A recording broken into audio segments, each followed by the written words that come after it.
안녕하세요. 사연을 듣기만 하다. 제가 겪은 일을 전해드리고 싶어 사연 신청을 해봅니다. 사람 사는 것이 다 거기서 거기라는 말이 있지요. 어쩌면 저도 평범한 경험을 한 것 같아 보이지만 그 시간들 속에 복잡한 감정이 뒤엉켜 힘든 경우도 많았던 것 같아요. 그래서 그런 이야기들을 나눠보고 싶습니다. 지금부터 이야기를 시작하겠습니다. 구독과 좋아요, 알림 설정은 채널 운영에 큰 도움이 됩니다. 안녕하세요. 저는 권영미라고 합니다. 20대 후반이 되고 결혼 정년기가 되니 주변에서 남자를 소개해주기 시작했어요. 부모님의 지인이 주선을 해준 자리에서 남편을 처음 만났습니다. 사실 저도 계속 선자리에 나가는 게 힘든 상태였고 남편도 부모님의 성화에 못 이겨 나온 자리에서 처음 만남을 가지게 되었지요. 그렇게 좋지 않은 기분으로 만난 두 사람은 운명적인 첫 만남을 시작한 것이지요. 서로 어색한 기분에 무슨 말을 해야 할지 몰라 안절부절하며 앉아있던 저희 두 사람은 1년 뒤 결혼식을 올렸습니다. 남녀의 인연이란 게 어떻게 이어질지는 아무도 모르는 것이지요.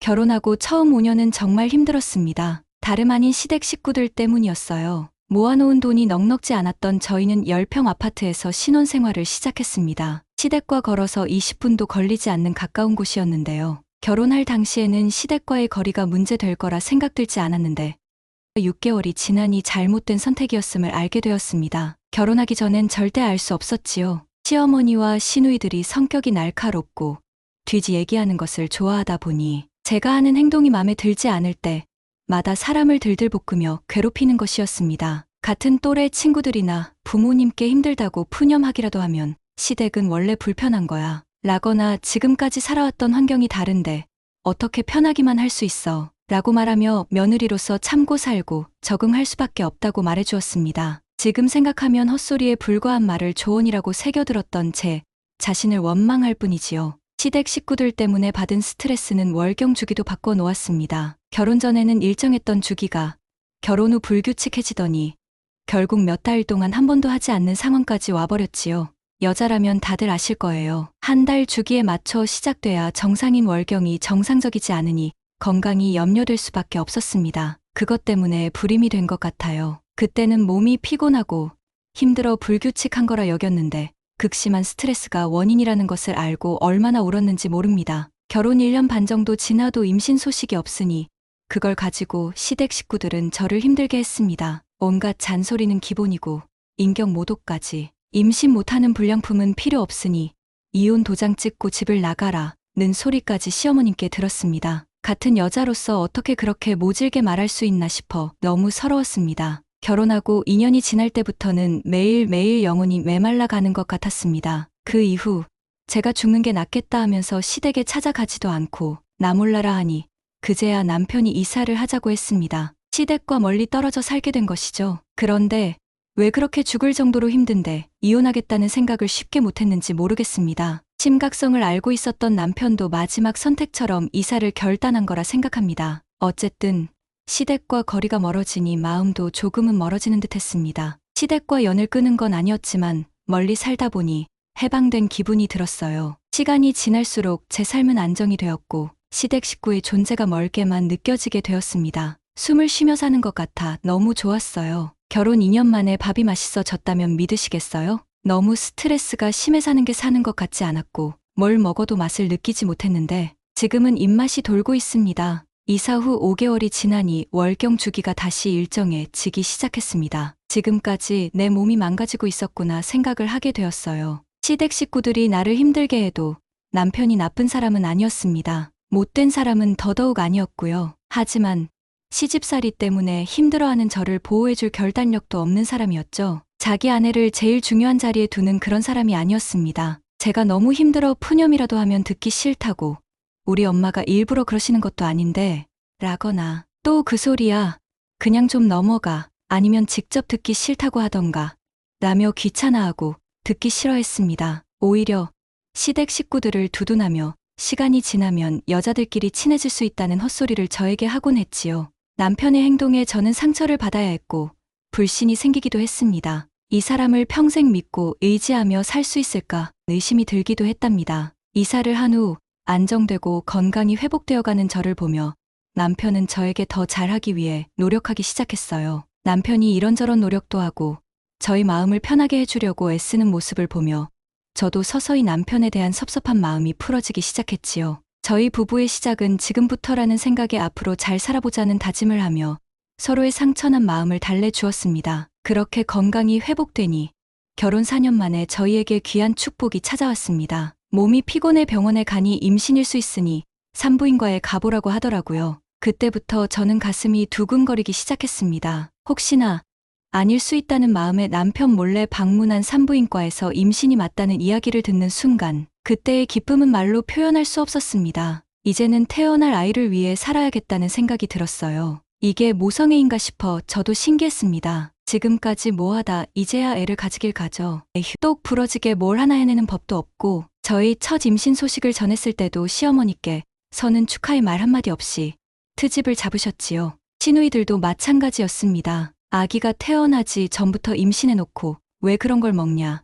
운동도 안 하고 애는 생각 안 하냐. 잔소리하는 것도 모자라 육아에 대해 이런저런 훈수를 두기까지 했습니다. 저는 아이가 태어나면 육아를 핑계로 시댁 사람들을 만나지 말아야겠다 다짐하고 또 다짐할 뿐이었어요. 임신 초기가 넘어가고 성별이 나올 때쯤이었습니다. 이상하게 시누이들은 제가 딸을 낳기 바란다는 말을 했습니다. 마치 딸보다 아들을 귀하게 여기시는 시부모님의 마음을 알고 있으니 딸을 낳아 잔소리를 듣고 미움을 받기 원하는 것 같았지요. 그냥 그런 느낌이 들었던 것뿐이라 여기긴 했지만요. 그래서 시댁이 더 싫어졌습니다. 시누이들은 아쉽겠지만 태어난 아이는 멋진 아들이었습니다. 에휴, 마음에 드는 구석 하나 없더니 아들은 멀쩡하게 나왔구나. 이거 하나는 잘하네. 시어머니가 아기를 처음 만난 후 몸조리하고 있는 저에게 처음 하신 말씀이었습니다. 그래도 첫 손자의 탄생이 기쁘시긴 한가 봅니다. 딱딱한 표정으로 툴툴거리셔도 좋아하고 계시다는 것은 느껴졌어요. 이제 너도 아이를 낳았으니 부모 마음을 알겠지. 시부모한테 더 잘해야겠다 생각해라. 그래야 사람이지. 라는 말도 안 되는 기대에 저는 흔들리고 싶지 않았습니다. 시댁 식구들에게 인정받고 싶다는 생각도 없었고 아이를 예쁘게 봐줄 거라는 기대도 없었으니깐요. 어떻게든 시댁 식구들과 잘 지내기 위해 온갖 모진 소리 다 들어가며 참았던 저의 모습으로 돌아가지 않을 것입니다. 저는 명절이나 부모님 생신 등의 집안 행사에는 어쩔 수 없이 참석하지만 시댁을 찾아가지 않았습니다. 아이를 시어머니께 보여드리지도 않았고요. 그러자 시댁 식구들은 제 욕을 엄청 해댔지만 그런 것이 본인들 손해라는 걸 알아차렸는지 점점 안달을 내더라고요. 너는 아들한테 할머니도 못 만나게 하는 거냐?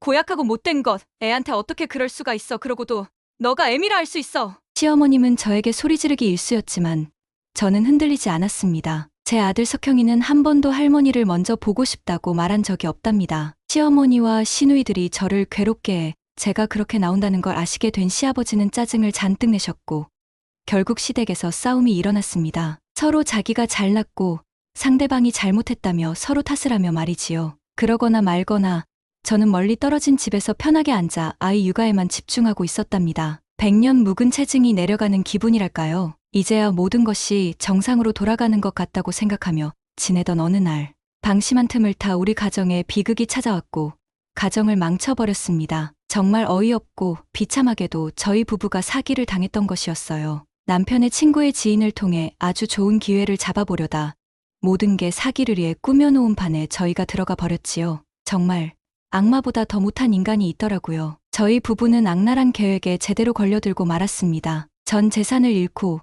빚까지 생겨버린 상황에 무너져 내렸습니다. 이렇게 사느니 차라리 죽는 게 낫다 싶었지요. 이제야 살만해졌는데 또 이런 지독한 시련을 겪어야만 하는 인생이 너무 처참하게만 느껴졌습니다. 남들은 평범하게 잘 사는 것만 같은데 저는 자꾸 볼품 없어지고 구질구질하게 변하는 것만 같았습니다. 남편도 그때는 제 정신이 아니었어요. 식구를 먹여 살려야 하는 가장으로서 정말 비참함은 말도 못할 지경이었을 겁니다. 극심한 분노에 잠을 자지 못하고 술 기운을 빌려 억지로 잠이 들곤 했지요. 그래도 우리 부부를 끝까지 무너지지 않게 잡아주는 건 아들이었습니다. 저는 남편을 다독였습니다. 지금 우리가 무너지면 안 되잖아. 우리 석형이가 성인이 될 때까지는 이 악물고 버티며 살아가 보자. 그랬더니 남편은 술에 찌든 얼굴로 알겠다고 짧게 대답했습니다. 이제 우리 부부는 정말 아들을 위해 살아야만 하는 운명을 함께하게 되었습니다. 이 부부가 함께하는 것이 큰 힘이 될 수 있다는 것을 뼈저리게 느낀 시간이었답니다. 그 이후로 우리 부부는 안 해본 일이 없었어요. 하루 24시간이 모자랐고 시간이 지나가는 것이 너무 아까웠습니다. 돈 때문에 너무 힘들었지만 두 사람이 함께였기에 이겨나갈 수 있었습니다. 사람이 힘들어지면 본성이 나온다는 말이 있잖아요. 제 남편은 가장 힘든 시간을 보내고 있음에도 묵묵히 버텨주고 최선을 다해 살아가는 모습이 너무 감동적이고 든든함을 주었습니다. 그동안 시댁 때문에 힘들다고 남편의 본 모습을 보지 못했구나 싶어 미안한 마음도 들었습니다. 처 자식에 대한 책임감이 이렇게 강한 사람인지 이전엔 몰랐습니다. 아들을 위해서라도 다시 힘을 내 이겨내보자고 다짐을 했던 그날 이후부터 온 힘을 다해 노력해주는 남편의 모습이 너무나 존경스럽게 보였습니다. 결혼하고 나서 시댁 문제 때문에 지옥 같은 시간들도 이제는 제 가슴 속에서 사라지는 듯 했습니다. 남편이 열심히 살아주니 저도 최선을 다할 수밖에 없었습니다. 험한 일을 계속 하다 보니 몸이 힘들고 고단해도 정신력으로 버틸 수 있게 되더라고요. 지금 닥친 이 어려움이 결국 저희 가족의 앞날을 밝게 만들어 줄 거라고 우리는 믿고 있었습니다. 그 과정 속에서도 당연히 시댁 사람들은 저를 비난하기만 했습니다. 남편이 여자 잘못 만나 고생이다. 결혼을 잘못해서 아들 인생 망쳤다 라고 했습니다. 그런 쓸모없는 말을 해봤자 이미 벌어진 걸 어떡하겠어요. 그렇게 저에게 막말을 할 거라면 도움을 주고 그런 말을 하던지요. 실질적인 도움은 하나도 주지 못하면서 입으로만 한탄하고 저를 원망하는 가족들의 모습을 보며 남편도 정이 확 떨어진 것 같았습니다. 참 신기하게도 시련을 만난 저희 부부의 사이는 더 돈독해지고 단단하게 만들어지고 있었습니다. 조금씩 다툴 때도 있었지만 남편은 언제나 책임감 넘치는 가장의 역할을 다해 주었고 저도 아이가 어린이집 등원하고 나면 시급이 높은 아르바이트를 하며 열심히 살았습니다. 우리는 서로에게 미안해하고 서로에게 감사해하며 서로를 이해하려고 노력했답니다. 그렇게 10년을 살았습니다. 죽을 힘을 다해 이 악물고 살았더니 이젠 새로운 삶을 살 수 있게 되었습니다. 처음 사기를 당할 때보다 더 잘 살게 되었답니다. 집 없고 돈 없는 서러움이 지긋지긋했던 우리 부부는 작은 상가 한 채를 사는 과감한 투자를 했는데 그게 최고의 선택이 되었습니다. 시간이 지나니 정말 여유 있는 생활을 할 수 있게 되었지요. 저에게 온갖 모진 말로 무시하며 비난했던 시댁 식구들은 돌변해 그동안 잘못했고 미안하다며 사과를 하셨습니다. 하지만 그 사과를 받는다고 해서 시댁과 잘 지내겠다는 의미는 아니었지요. 예전과 마찬가지로 시댁과는 거리를 두는 모습으로 지냈습니다. 그런 저희 모습에 시누이들은 평생 싸가지 없는 년, 바뀐 게 없다 비난했고 시어머니는 아들, 손자까지 다 뺏어간 독한 년이라고 한탄했습니다. 저는 시댁 식구들이 뭐라고 하건 신경 쓰지 않았습니다. 실컷 욕하라고 내버려뒀지요. 이제 와서 특별히 바뀔 것도 없었거든요. 시아버지는 아들 석형이가 중학교 3학년 때 위암으로 이미 돌아가셨고 시어머니도 아들 고3 때 치매 판정을 받으셨습니다. 저를 괴롭힐 때는 똘똘 뭉쳐 한마음 한뜻이더니 시어머니가 편찮아지시니 서로에게 책임을 떠넘기며 모시지 않으려 난리도 아니었어요. 딱히 보기 좋아 보이는 모습은 아니었기에 인상이 찌푸려졌습니다. 남편 또한 걱정 가득했어요. 사실 그 시기에 남편도 투병 중이었습니다. 처음엔 소화가 잘 되지 않아 소화제를 먹었는데 증상이 좋아지지 않아 동네 병원에서 처방받은 약도 며칠을 먹었습니다. 그런데도 증상은 나아지지 않고 오히려 심해지는 것이었습니다. 조금 큰 병원에 가서 검사를 한 결과 위암이었습니다. 정말 기가 막혔습니다. 허무하고 마음이 무너져 남편하고 같이 펑펑 울었던 것 같아요. 시아버지도 위암으로 돌아가셨는데 남편도 잃을까 저는 너무 겁이 났습니다. 그래도 서로의 손을 꼭 잡고 이번 시련도 함께 이겨낼 수 있다고 믿는다고 했습니다. 감사하게도 경제적으로 문제가 없었기에 치료 과정을 빠르게 진행할 수 있었습니다. 치료에만 집중하고 남편의 건강만 생각하며 되는 일이었지요. 치료 과정이 견딜만 할 때는 곧 건강해질 거라는 희망이 생겼다가 너무 힘겨울 때는 절망감에 쌓였습니다. 그러기를 3년. 결국 남편은 병마를 이기지 못하고 눈을 감았습니다.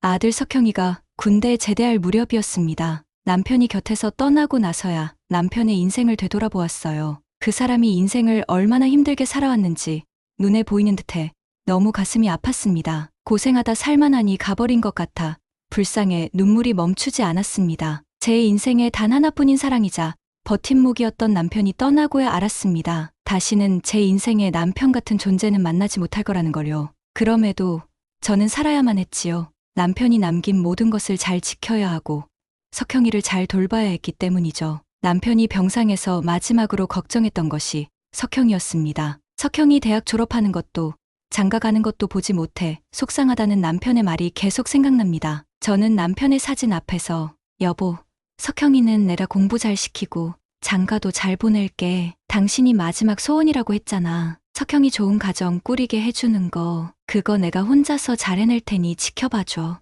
그리고 우리 다음 생에도 부부로 꼭 만나자. 건강하게 웃는 사진 속 남편의 모습이 더 슬프게만 보입니다. 남편이 세상을 떠날 때쯤 시어머님의 건강 상태가 나빠져 있었습니다. 저는 남편 병간호로 상황이 되지 않았고 시누이들은 서로 모시지 않겠다고 미루는 바람에 시설에 들어갈 수밖에 없었습니다. 시설에 들어갈 때까지만 해도 사람은 알아보고 관리만 잘하면 많이 심해지지 않을 거라는 소견도 있었는데 시설에 들어가시면서 치매 진행이 빨라진 느낌이었지요. 어머님은 원하셔서 들어간 시설이 아니라 딸들이 그렇게 결정을 내려 들어간 곳이었기에 늘 우울해하셨다고 했습니다. 남편이 중학교 시절까지는 꽤 기억하시는 듯 했어요. 하지만 이후의 일들은 아예 모르셨습니다. 머릿속에 그런 기억이 아예 없는 듯 보였어요. 저를 못살게 괴롭히고 시누이들과 한 통속이 되어 저에게 악랄하게 구셨던 분이었는데도 치매에 걸려 힘없이 누워있는 모습을 보니 마음이 아프더라고요. 인간으로서 측은지심이 있었나 봅니다. 시어머님께서는 아들의 죽음을 이해하지 못하고 아들만 계속 찾는다고 시누이들이 이야기해 주었어요. 그래도 저는 정확히 알려드려야 할 것 같아 딱 3번만 찾아갈 계획으로 남편이 투병 생활을 하다 편안한 곳으로 떠났다는 사실을 알려드렸습니다. 제가 갈 때마다 너 누구니? 라고 묻고 아들 이야기를 들으시면 거짓말하지 말라며 듣기 싫어하셨어요. 어머님은 제가 3번만 찾아갈 생각이었다는 걸 느끼셨던 걸까요? 3번째 뵙고 집으로 돌아오려는데 제 팔을 잡으시고는 난 네가 미웠다. 내가 너무 싫었어. 순간 가슴이 덜컥 내려앉는 것 같았습니다. 깜짝 놀라 어머님 얼굴을 뵈니 저를 비난했던 그 눈빛을 하시고 저를 째려보고 계셨어요. 그 순간 정신이 돌아오셨던 것입니다. 저는 지금까지 꼭 묻고 싶었던 것을 물었습니다. 어머님, 제가 뭘 그렇게 잘못했다고 미워하셨어요?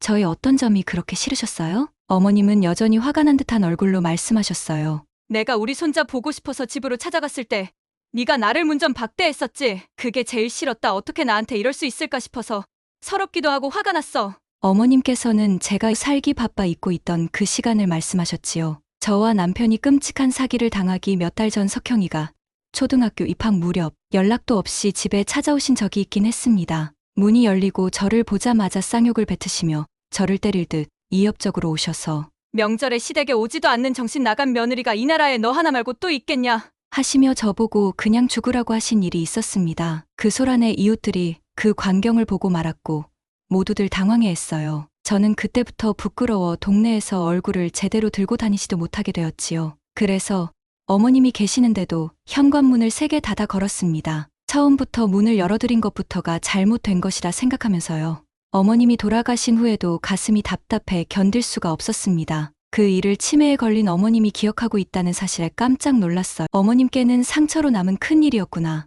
싶어 마음이 아팠습니다. 저는 엉거주춤 인사를 하고 나가려 하는데 저희 등 뒤에서 어머님이 소리치셨어요. 너 인연 똑바로 정신 차리고 살아. 아들이 남긴 거 쓸데없이 날렸다간 가만히 안 둬. 그랬다간 죽어서도 너 용서 안 할 테니깐 세상에 누구도 믿지 말고 정신 똑바로 차려. 어머님의 말에 저는 눈물이 줄줄 흘렀습니다. 눈물을 들키지 않으려 시설 밖으로 뛰쳐나왔어요. 그날을 마지막으로 더 이상 어머님은 온전히 정신을 찾은 적이 없으셨습니다. 귀한 손자 석형이가 취직했다는 소식도 이해 못하시며 자기는 손자가 없다는 말씀만 하시다 돌아가셨어요. 제 아들 석형이는 30대 후반에 짝을 만났습니다. 귀하게 얻은 아들인 만큼 잘 키우고 싶었는데 다행히 기대보다 더 잘 자라주었지요. 저희 부부가 죽을 힘을 다해 돈을 벌던 그 시절에도 석형이에게만큼은 투자를 아끼지 않았어요. 용돈을 부족하게 준 적 없었고 배우고 싶다는 학원도 안 보낸 적이 없었답니다. 석형이는 우리 부부의 마음에 보답이라도 하든 내내 상위권 성적을 유지했었습니다. 하지만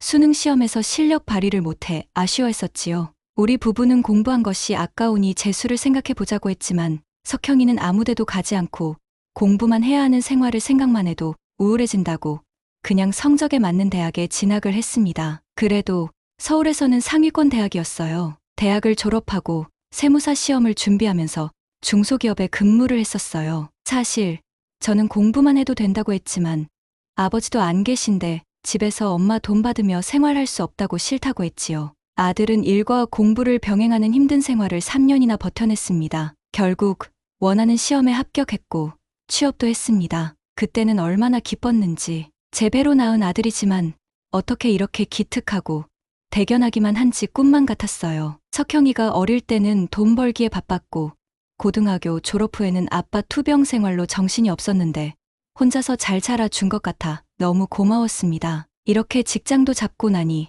결혼 문제가 마음에 걸렸습니다. 겉으로 아무렇지 않은 척해도 속으로 항상 자식 걱정뿐이었지요. 아들과 비슷한 또래의 청년이 결혼한다는 이야기라도 들으면 기분이 좋지 않았습니다. 또 손주를 봤다는 이야기를 들으면 마음이 복잡해졌고요. 모든 걸 알아서 잘해낸 아들을 믿고 기다려주고는 있지만 마음이 급해지는 건 어쩔 수 없었습니다.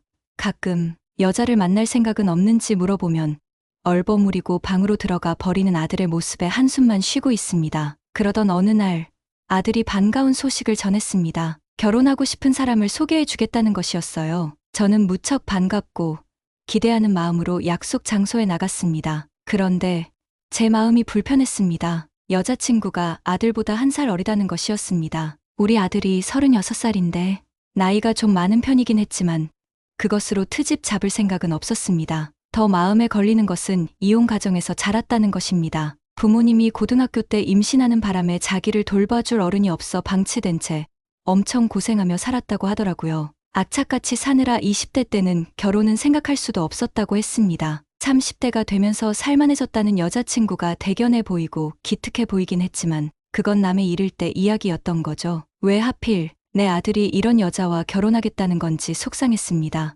저희 속마음은 이왕이면 평범한 가정에서 화목하게 자란 여자를 만나면 좋을걸. 어릴 때부터 굴곡 많은 인생을 살아온 그런 여자친구를 만나 결혼하겠다는 것인지 짜증이 나기도 했습니다. 드러나게 반대를 하지도 못하고 흔쾌히 허락하지도 못한 채 결혼은 신중하게 해야 하는 거야 라는 이야기로 돌려서 표현하기만 했습니다. 아들은 제 말에 당황한 듯 했습니다. 며칠 뒤 아들의 여자친구가 저를 찾아왔습니다. 아마도 제가 걱정하는 것이 무엇인지 눈치를 챈 듯 했습니다. 어머님, 제가 어머님께 드릴 말씀이 있어서 오빠 몰려왔어요. 제가 어떻게 살아왔는지 말씀드려보고 싶었어요. 저라는 사람을 다 보여드리고 싶습니다. 라고 하며 자기 이야기를 천천히 풀어놓았습니다. 남다른 가정 환경 때문에 학창 시절 괴롭힘을 꽤 당해봤던 이야기, 방황하다 자퇴를 권했던 학교 선생님 이야기, 고등학교 졸업 후 돈을 벌기 위해 해보지 않은 일이 없이 고생했던 이야기들까지. 저는 그때까지도 아들의 여자친구가 마음에 들었던 건 아니지만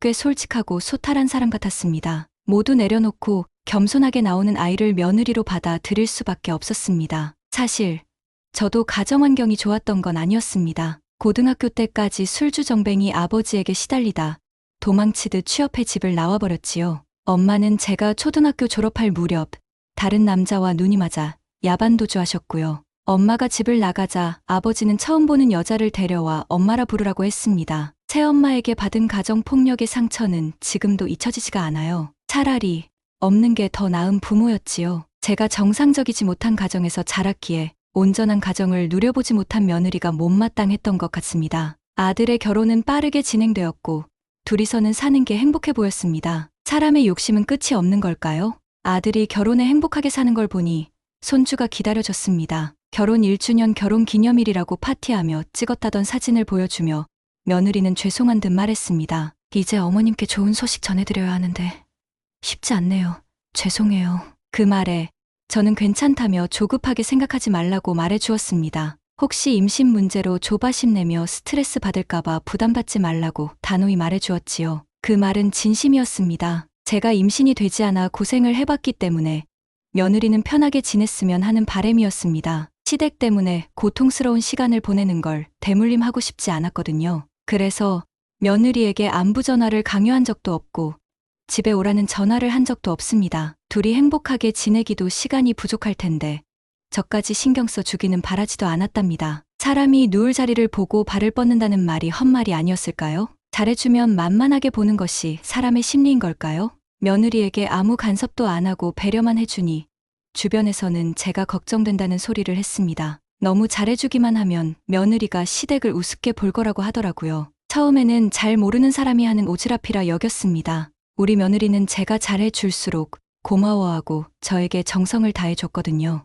아들 석형이는 살가운 성격이 아니었기 때문에 며느리가 정말 딸처럼 여겨졌습니다. 늘 최선을 다하고 고맙다는 표현을 해주니 저도 행복했습니다. 며느리와 행복한 시간을 보내고 있으면 이걸 누리지 못하고 먼저 떠난 남편 생각이 많이 납니다. 남편도 하늘에서 이 모습을 보고 있다면 흐뭇해하고 있겠지요. 사실 남편이 떠나고 쓸쓸한 마음이 없어지질 않았는데 며느리가 저를 먼저 챙겨주고 다정한 문자를 보내주면 위안이 되곤 했습니다. 이제 내가 믿고 의지할 건 아들 부부라는 사실을 깨닫게 되었어요. 그렇게 행복한 시간을 보내고 있을 무렵 아들과 며느리가 갑자기 재산 이야기를 꺼냈습니다. 어차피 나중에 다 물려줄 건데 지금 빨리 재산을 주는 게 좋겠다면서요. 그 말에 처음에는 당황했지만 곰곰이 생각해보니 나쁘지 않은 것 같았습니다. 어차피 아들 부부를 의지하고 살아야 하고 제가 사치를 하는 것도 아니니 재산을 붙잡고 있을 이유가 없다고 생각했습니다. 그동안 고생 많았던 며느리가 조금이라도 젊을 때 많은 걸 누리게 하는 것도 괜찮겠다 싶은 마음에 아들이 원하는 대로 해주었습니다. 사실 저도 미리 재산을 물려주면 노년이 힘들어질 수 있다는 생각을 안 해본 건 아니에요. 그 고민에 망설이고 있을 때 며느리가 따뜻하게 말했습니다. 어머님, 앞으로 어머님은 저희가 모셔야죠. 저희만 믿고 같이 살아요. 제가 정말 더 잘할게요. 지난 2년간 며느리가 한결같이 보여준 따뜻한 태도를 보면 믿음직스러웠습니다. 그래서 며느리가 재산을 잘 지키고 저와도 잘 지내준다면 재산을 물려주어도 인생이 행복해질 수 있다고 생각했습니다. 아들은 재산 문제에 있어서 관심도 없는 듯 했고 적극적으로 나서지 않아 보였지만 며느리가 적극적으로 설득해 결국 그 말을 들어주었습니다. 제가 들고 있던 재산을 일찍 물려주었지요. 마음 한구석이 시리긴 했지만 기분일 뿐이라고 생각했습니다. 어머님, 지금 사시는 집도 너무 좋고 익숙해서 편하시죠? 몇 년 더 지내시다 저희랑 합치는 걸로 하세요. 너무 같이 지내면 어머님이 답답하실 것 같아요. 그리고 저도 임신 준비를 해야 해서요. 재산을 넘겨주면 바로 같이 살 수 있을 거라 생각했는데 며느리는 먼저 천천히 합가하자는 말을 했습니다. 솔직히 섭섭한 마음이 있었지만 임신 준비에 집중하고 싶다는 말이 이해가 되었습니다. 임신이 늦어지다 보니 자연 임신이 어렵다는 판단으로 병원을 다니기 시작하더라고요. 앞으로 힘들고 예민한 시간을 많이 보내야 한다고 해서 저는 먼저 연락하지 않았습니다. 그렇게 3달쯤 지나니 아무 소식이 없었습니다. 처음에는 연락이 종종 왔었는데 제가 보낸 문자의 답장도 보내지 않았어요. 아들 석형이와는 근무 중 짧은 통화를 가끔 하는 것이 전부였습니다. 아들이야 원래 연락을 안 하던 아이여서 그렇다 쳐도 며느리는 많이 달라졌습니다. 자주 안부 인사를 전했던 며느리는 이제 아무 소식이 없었어요. 화장실 갈 때와 나올 때가 다르다는 그 표현이 머릿속에 떠올랐습니다. 받을 거 다 받았으니 이제 끝이라고 생각하는 건가 싶어 가슴이 무너졌습니다. 하지만 저 혼자만의 상상이라고 느끼며 마음을 달래고 싶었지요. 지금까지 보여준 며느리는 참 따뜻한 사람이었으니깐요. 그렇게까지 생각을 하니 제가 며느리를 더 의심하고 싶지 않아 나를 잡고 아들과 며느리가 사는 집에 찾아갔어요. 아들은 출근하고 없었지만 며느리는 집에 있었습니다. 배를 눌러도 답이 없어 현관문을 두드렸더니 며느리가 금방 씻고 나온 듯한 모습으로 문을 열고는 당황하고 있었습니다. 어머님, 갑자기 웬일이세요? 며느리의 눈빛은 흔들리고 있었지요. 너희가 어떻게 사나 궁금해서 한번 와봤다. 근데 애기야. 씻은 거니? 어디 나가려고 하는구나. 병원에 가는 거야? 아, 아니요. 그냥 일이 좀 있어서요. 그런데 그 짐은 뭐예요? 며느리는 저희 출연이 못마땅한 듯 했습니다. 제 손에 있는 짐을 보고 짜증스럽게 말하더군요. 온 김에 며칠 자고 가려고 이것저것 챙겨왔다. 나 이제 안으로 들어가도 되지? 그러자 며느리는 한숨을 크게 쉬고는 단호하게 말했습니다. 어머님, 돌려 말씀드리지 않고 바로 말씀드릴게요. 지금 집에 들어오실 수 없어요. 그냥 돌아가 주셔야 할 것 같아요. 뭐, 내가 왜 못 들어가니? 내가 이런 사람이 아닌데 왜 그러는지 난 이유를 모르겠구나. 며느리의 반응에 저는 너무 놀랐습니다. 무슨 말을 어떻게 해야 할지 생각이 나지 않았어요. 어머님, 그동안 잘했으면 된 거 아닌가요? 저는 약속이 있어 나가야 해요. 너무 기가 막히는 현실을 마주하게 되니 원망이 앞섰습니다. 이건 아니지. 내 재산을 너희들한테 다 줬을 때는 이렇게 살려고 준 게 아니다. 받은 게 있으면 작은 보답이라도 해야 하는 거 아니야? 그러자 며느리는 어이없다는 듯 어머님, 어차피 우리가 받을 재산인데 무슨 보답을 해야 하냐고요. 생색 좀 내지 마세요. 그 말을 끝으로 닫힌 대문은 다시 열리지 않았습니다. 지금 무슨 말을 들었는지 정신이 없네요. 이렇게 나쁜 아이였다는 걸 미리 알았다면 내가 속아 넘어가 재산을 넘기지 않았을 텐데. 저는 닫힌 문 앞에 주저앉아 멍하니 문만 보고 있었습니다. 제 자신이 비참하고 불쌍하고 바보 같네요. 제가 이제 어디 갈 데가 있나요? 다시 집으로 돌아올 수밖에 없었지요. 전 재산을 다 넘기고 딱 하나 남은 마지막 재산인 집 말입니다. 집으로 돌아와 아들에게 전화를 할까 말까 한참을 고민했습니다. 혹시나 아들에게도 외면받을까 겁이 났습니다. 너무 속상해 절망하고 있을 때 친구에게 제 사정을 이야기했습니다. 제 이야기를 들으며 함께 울어주던 친구가 생각지 못한 이야기를 했습니다. 혹시 재산을 줄 때 아들 부부와 서류를 작성했어? 서류는 작성했지. 근데 그냥 아이들이 이렇게 하겠다. 약속한 거지 특별한 건 없어. 그래? 재산을 미리 주는 대신 자식들의 부양을 받겠다는 걸 남겨놓았다는 거잖아. 그렇다니깐. 큰 재산이 왔다 갔다 하는 거라 변호사 조언을 받고 서류를 작성했지. 근데 왜? 그게 뭐가 중요해? 그러자 친구는 잘 됐다며 빨리 서류를 들고 변호사를 찾아가 보라고 했습니다. 무슨 방법이 분명히 있을 거라면서요. 재산을 다시 찾을 수는 있는지, 제 권리를 다시 주장할 수 있는지, 아무것도 알 수 없는 혼돈 속에 변호사를 찾아가 보았습니다. 변호사와의 긴 상담 끝에 아들에게 연락을 했습니다. 석형아, 내가 아무리 생각해도 내 재산을 다시 돌려받아야겠다. 너희에게 준 건 잘못이었어. 네. 엄마 갑자기 무슨 말씀이세요? 이미 주신 재산인데. 그래? 그럼 변호사랑 통화해봐라. 그러고는 전화기를 변호사에게 넘겨주었습니다. 석형 씨, 어머니와 재산을 넘겨줄 때 제가 서류를 작성했습니다. 그때 약속하신 내용을 전혀 이행하지 않아서 모든 것을 원상복구하셔야 합니다. 그러면서 변호사는 모든 준비를 다 해놓았으니 일주일 기한을 주겠다고 했습니다. 그날 저녁 아들에게 다시 전화가 왔습니다. 어머니, 너무 죄송해요. 그 사람이 그렇게 할 줄 몰랐어요. 저한테는 아이 때문에 오랜 스트레스를 받고 있고 어릴 때 고생을 많이 해서 무조건 잘해주고 싶다는 생각만 했던 것 같아요. 어머니까지 챙기지 못했어요. 죄송합니다. 며느리는 임신 문제로 항상 투정을 부리니 아들은 며느리에게 늘 미안한 마음뿐이라 했습니다. 두 사람 관계에서 확실히 며느리가 갑의 자리에 있어 보이더라고요. 며느리의 이중적 모습을 참기 힘들었습니다. 그동안 며느리와 있었던 일들을 아들에게 모두 이야기했고